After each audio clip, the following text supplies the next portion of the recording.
So, dear colleagues, in the next few minutes, we are going to discuss about patients who have a stroke, an embolic stroke of undetermined source. That means that this patient has a stroke that we didn't identify the cause, and also has a patent foramen ovale. So this is the topic that we're going to discuss. First of all, a brief reminder of what is patent foramen ovale. So this is actually an opening, a hole between our right atrium and the left atrium, which is normally there when we are in fetal state, but then when we are born, it naturally closes so that the circulation doesn't go through the patent foramen ovale, but goes through the pulmonary circulation. But then in some patients, in about 1 out of 4 persons, that means in 20 to 25% of the overall population, this opening stays open, stays patent. So it's a frequent finding, and it's not a disease. It's something which is slightly different, but it's not a disease. It's just an opening which stays there. And this is how you can see it easily in a transesophageal echo, where you see the blood going through the foramen ovale from the right atrium to the left atrium. So it's a frequent finding in the general population, which means that it's also a frequent finding in the stroke population. So this is a frequent scenario that you have a patient, you do all the workup, you don't find anything, but then at some point you find the patent foramen ovale. But this doesn't necessarily mean that this is the cause of stroke. So what we are going to discuss right now is how we can identify those patients for whom the PFO is really the causative agent. So before we go there, we need to do some homework for our patient, and this is actually the approach that we usually follow for our stroke patients. So this is an algorithm that we usually use. You have a patient with ischemic stroke, so you have to go through some diagnostic workup. And the first step that we go through is trying to confirm that this patient has a stroke of small artery disease. And when we say small artery disease, it's something which is rather easy to say. You can see it frequently in the letters of the radiologist, and it's rather easy to say for an internist or a neurologist. So these are the strokes which are located deeply in the white matter region of the brain, periventricularly, and they are very small in volume. By definition, they are shorter in diameter than 1.5 centimeters. And why we focus on small vessel disease strokes? Because these are not caused by embolism or by atherosclerosis or by heart or by whatever else. They are just caused by a pathologanatomic lesion, which is called lipohyalinosis. So this is such an arteriole which has this very thickened wall, and this is a very gradual process. And by the years, this arteriole gets narrower and narrower, and at some point it blocks. And the two main causes of small vessel disease, they're arterial hypertension and diabetes mellitus. Again, I would like to focus that it's not about embolism, it's not about something going from the heart. So if your patient has a small vessel disease stroke, then there is no need to look for a PFO. And in case you find a PFO, it means nothing. It's just an innocent bystander. It is just there, but it didn't cause the stroke of your patient, so you don't have to deal with it. So this was the first homework that we have to do to see whether the stroke of our patient is a small artery disease stroke. So if it's not, that means that it is an embolic stroke. That means that an embolus came from somewhere. And usually this somewhere is either the arteries or the heart. So the next homework that we have to do is to have a very thorough look at the arteries of our patients. And we can do it with several imaging methods, with CTA, with MRA, with ultrasound. And then we can look for atherosclerosis, which is the most frequent cause of arterial strokes. And we all have this notion that a stroke is caused by an atherosclerotic plaque when this plaque has stenosis, which is more than 50%. More than 50%, but this is actually a bit inaccurate. This is something that we know for 2 or 3 decades now, that when a lesion is more than 50%, then we have to consider it as causally associated with a stroke. If it's less than 50%, perhaps it's not. But this was based on several epidemiologic studies like this one that you see in front of you. So here on the horizontal axis, you see the degree of the stenosis of the plaque of your patient, and on the vertical axis, you see the risk of your patient to have a stroke. So as we all know, the higher the degree of the stenosis, the higher the risk of your patient. But here you see the 50% threshold that we use in our clinical practice. Do you really see there a steep increase in the risk of stroke? No, I think it's a linear change. If there is something, I would say it would be somewhere here, somewhere at about 70%, where after 70%, the increase is really steep. So actually, it doesn't necessarily mean something if your patient has 60% or 40%. And like the cardiologist, now we are in the process of going beyond the degree of the stenosis and trying to see the quality of the atherosclerotic plaque and some characteristics of it. And this was based on several nice studies which did the following hypothesis.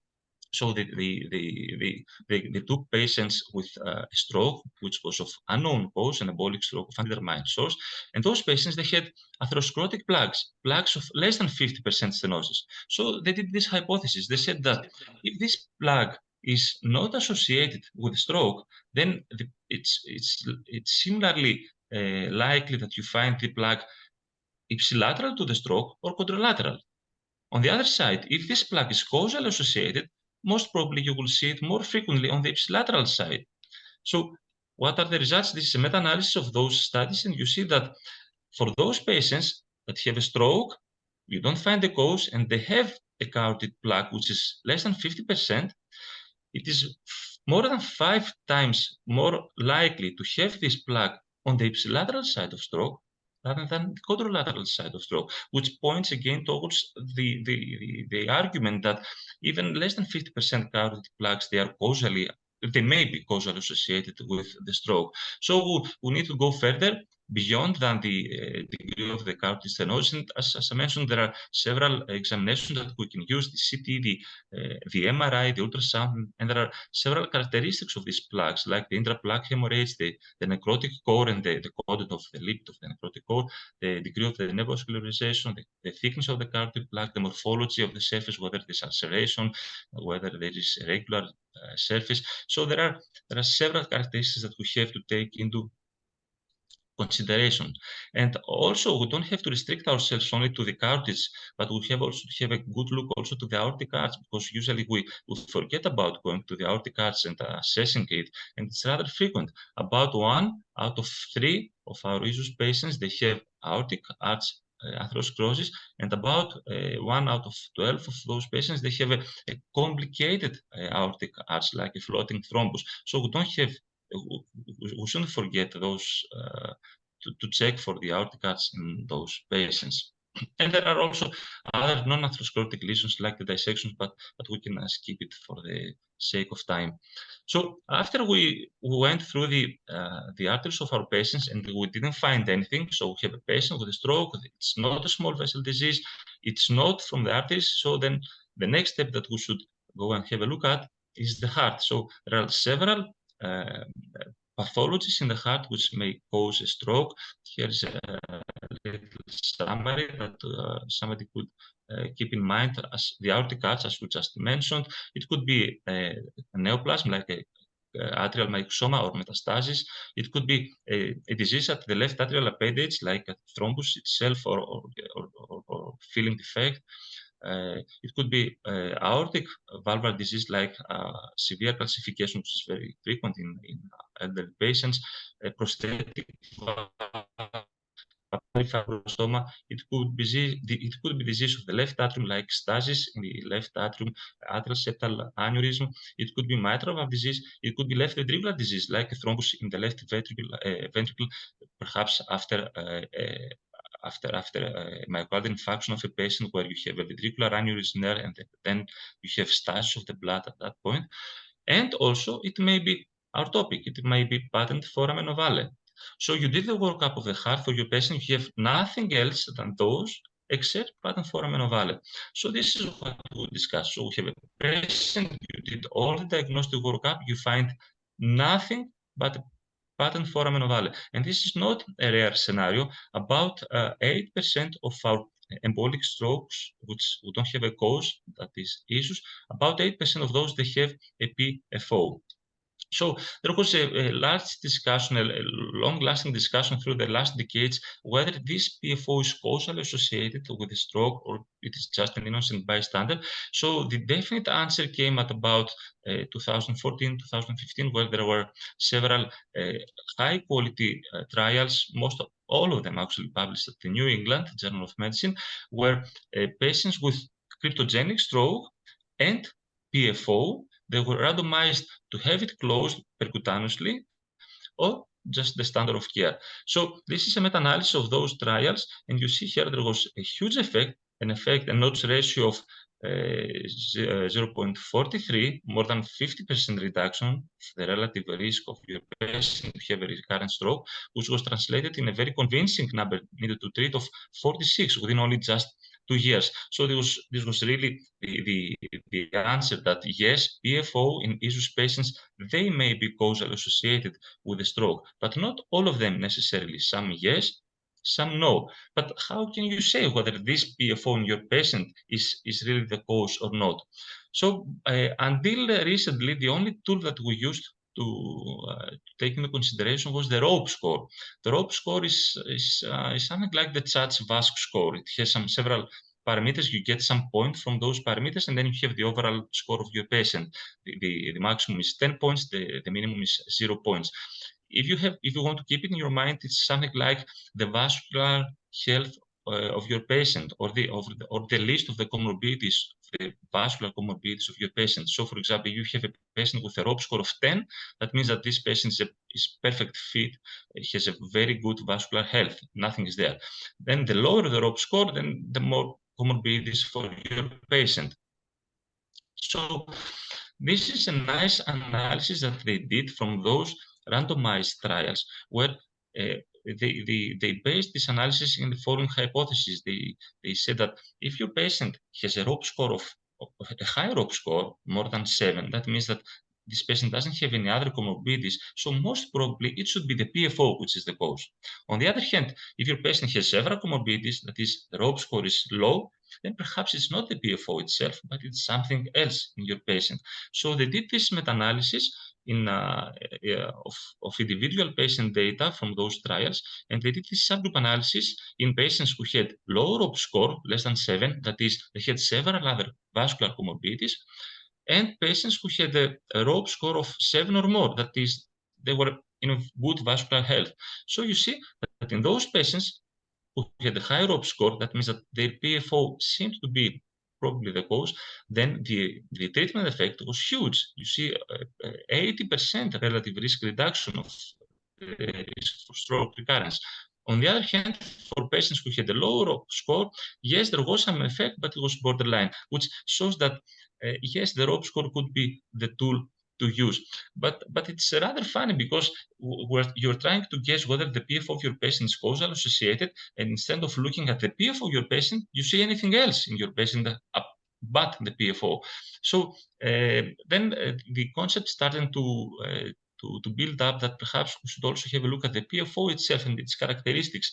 And you can characterize the PFO of your patient according to some characteristics, like, for example, if there is atrial septal aneurysm there, or the degree of the sound of how many bubbles they go through this opening when you have a bubble test. And you can discriminate the PFO into high risk PFO and low risk PFO. And this is a subgroup analysis of those trials. And the upper panel, you see, it is the subgroup analysis in patients who had a high risk PFO, and the lower panel is those patients who had a low risk PFO, a good looking PFO. So you see that there was a convincing treatment effect of 60% relative reduction in those patients who had a high risk PFO. On the other hand, there was no treatment effect in those patients who had a good looking PFO. So this supported the argument that yes, we have to look also at the PFO itself. So nowadays, what we use to decide whether this PFO is causally associated or not is this Pascal classification, which takes into consideration those two parameters. The first of all is the ROPE score, as we discussed, the vascular health of your patient, whether it is high or not, and the PFO features of your patient, that is, whether the size of the shunt and whether there is a lateral septal aneurysm. So by combining those, you can say whether your patient had a causal associated PFO. For example, let's take the first line. If your patient has many other comorbidities, that means has a low ROPE score, and the PFO is good looking, then most probably it's unlikely that it is a PFO related stroke. On the other hand, if you have a patient who has nothing else, there's no arterial hypertension, no diabetes, nothing, and this patient has a bad looking PFO, it is rather probable that this is a PFO related stroke. So according to this, then you can decide and refer your patient to an interventional cardiologist and ask for the PFO to be closed. And this was confirmed in this analysis, where again you see in Pascal category that it was that considered this PFO, this stroke as a PFO related. The effect estimated was huge, 90% relative risk reduction. On the other hand, in patients who had an unlikely PFO related stroke, according to the Pascal category, there was no treatment effect, which actually confirmed this hypothesis. And actually, this is what we use nowadays to decide whether we should close this PFO. It is the Pascal classification.